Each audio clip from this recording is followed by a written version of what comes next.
Hi friends, അസ്സലാമു അലൈക്കും. Welcome to my channel.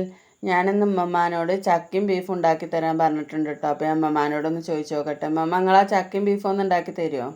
ഞാൻ ഉണ്ടാക്കി തരാം. ചക്ക നുറുക്കിയത് ഇങ്ങോട്ട് എടുക്ക്.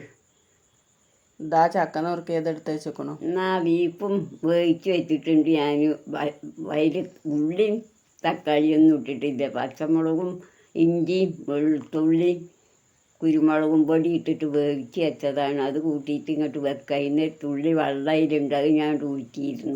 ആ ഊറ്റിയെടുത്ത വെള്ളം ഇനി അത് അരിക്കിട്ടിട്ട് അതിൻ്റെ മുകളിൽ ആ വെള്ളമാണ് പാർന്നിട്ട് അത് അടുപ്പത്തേക്ക് വെക്കണം.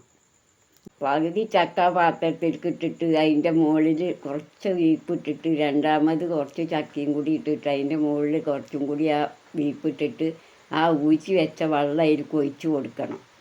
ചക്കയിലേക്കുള്ളൊരു നുള്ളിപ്പ് ഞാൻ അതിലിട്ട് കൊടുക്കുന്നുണ്ട്. ബീഫിലൊക്കെ ഇപ്പം ഇട്ടിരിക്കുന്നു. ഇനി ഒരു ലേസം അതിൻ്റെ ആ വെള്ളം അതിൻ്റെ മുകളിലേക്ക് ഒഴിച്ച് കൊടുക്കുകയാണ്.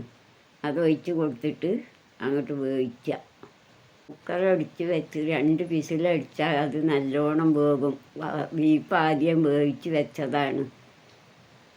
കുക്കർ വിസിലടിച്ചിട്ടുണ്ട്. ഞാനതൊന്ന് തുറന്ന് നോക്കട്ടെ. അതിപ്പോൾ നല്ലോണം വെന്തിട്ടുണ്ടാവും.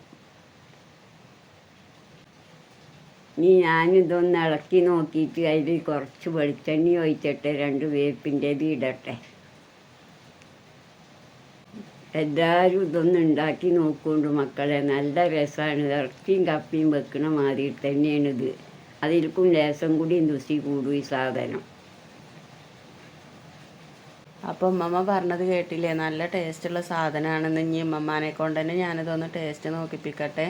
അപ്പോൾ ഉമ്മമ്മ എങ്ങനെയുണ്ട് ഈ സാധനം? സാധനം നല്ല രസമുണ്ട്. അതൊന്ന് എല്ലാവരും തിന്നോക്കുമ്പോൾ അറിയാം അതിൻ്റെ രസം എന്താണെന്നുള്ളത്. നല്ല രസമുണ്ട്. ചൂട് കൊടുക്കാൻ തന്നെ തിന്നോളി. അപ്പോൾ വീഡിയോ എത്ര ഉള്ളൂ. ഇഷ്ടമായെങ്കിൽ ലൈക്ക് ചെയ്യാനും ഷെയർ ചെയ്യാനും കമൻറ്റ് ചെയ്യാനും മറക്കരുത്.